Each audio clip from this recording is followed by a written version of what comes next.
Assalamualaikum warahmatullahi wabarakatuh. Bertemu lagi dengan Bapak Aib Saifuddin SPDI, Bapak salah satu ASN di pemerintah Provinsi Jawa Barat yang mana bekerja sebagai guru di unit kerja SMA Negeri 1 Rajagaluh, mengampu mata pelajaran matematika peminatan di kelas 12. Maka Bapak kali ini akan memberikan sebuah materi ya, lebih tepatnya pengantar menuju bab yang ketiga yaitu distribusi peluang binomial.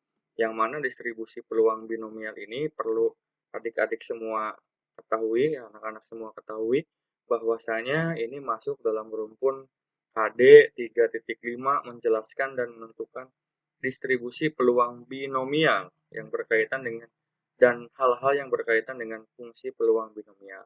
Adapun kompetensi keterampilannya yakni menyelesaikan masalah berkaitan dengan distribusi peluang binomial, suatu percobaan, acak, dan penarikan kesimpulannya. KD ini bertujuan untuk nanti setelah mempelajari materi pada bab ini, siswa-siswa sekalian diharapkan mampu satu menjelaskan dan menentukan distribusi peluang binomial berkaitan dengan fungsi peluang binomial dengan benar. Dan yang kedua, menyelesaikan masalah yang berkaitan dengan distribusi peluang binomial, suatu percobaan acak, dan penarikan kesimpulannya dengan benar. Adapun peta konsep dari materi bab distribusi peluang binomial, yakni akan mempelajari tentang yang pertama variabel acak diskrit dan data. Nanti kalau variabel acak diskrit ini salah satunya berbicara tentang data berdistribusi binomial. Variabel acak diskrit mempunyai fungsi peluang diskrit yang salah satunya fungsi peluang distribusi binomial. Nah, kesemuanya nanti akan bermuara pada untuk menyelesaikan masalah yang berkaitan atau hal-hal yang berkaitan dengan distribusi peluang binomial. Marilah kita mulai belajar mengenai distribusi peluang binomial. Yang dimaksud dengan distribusi peluang binomial adalah cara menyatakan peluangnya.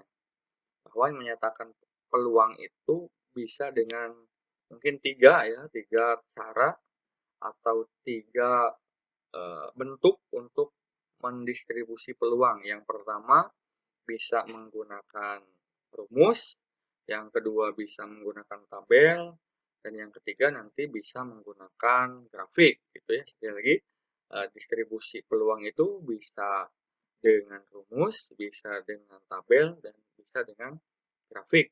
Lalu apa yang dimaksud dengan peluang? Sekedar mengingatkan ya, materi peluang ini mungkin akan dipelajari oleh siswa-siswi semua pada bab mata pelajaran matematika wajib.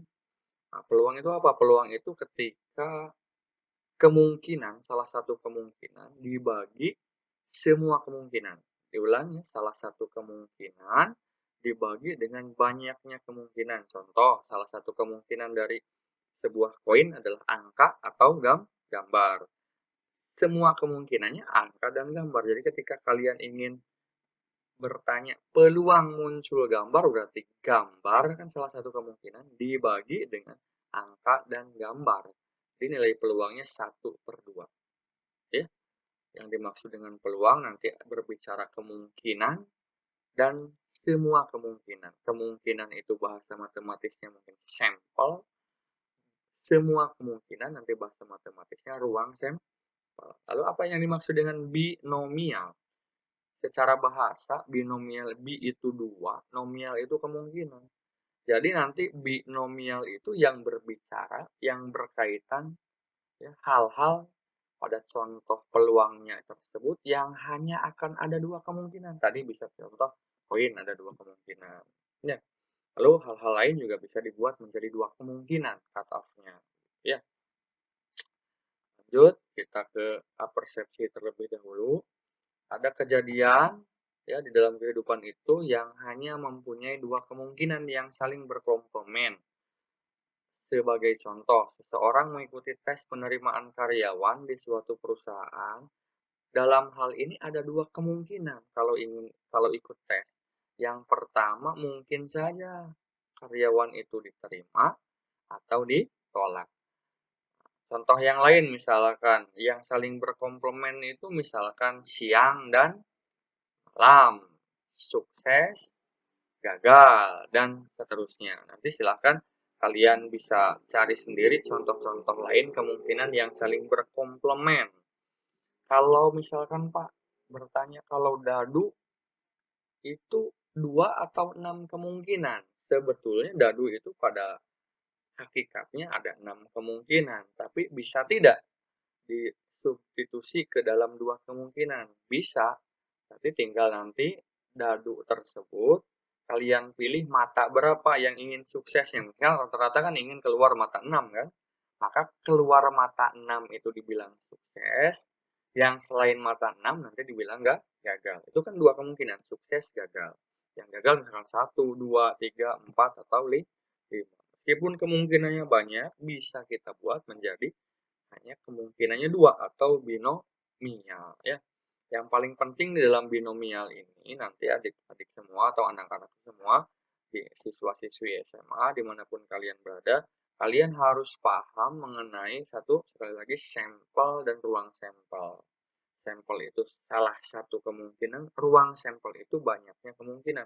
Nah, menghitung banyaknya kemungkinan itu dari rumusnya ya, banyaknya kemungkinan itu dari banyaknya kemungkinan dipangkatkan banyaknya benda. Contoh misalkan, kalau satu dadu, banyaknya kemungkinannya kan 6. Pangkat banyaknya bendanya. Kalau satu dadu berarti 6 pangkat 1. 6 kemungkinan. Nah, pertanyaannya kalau 2 dadu. 2 dadu, dadu kemungkinannya berapa? 6 kan? Bendanya ada berapa? 2. Jadi 6 pangkat 2. Jadi ruang sampelnya atau semua kemungkinannya ada 36. Nah, itu yang harus kalian pahami dulu sebelum melanjutkan ke bab yang selanjutnya, subbab yang berikutnya tentang distribusi peluang binomial. Kalian harus paham dulu materi tentang peluang binomial yang mana saja dan yang bukan binomial yang mana saja. Namun yang paling penting adalah kalian harus memahami dulu materi-materi peluang di kelas matematika wajib di mata pelajaran yang sebelumnya.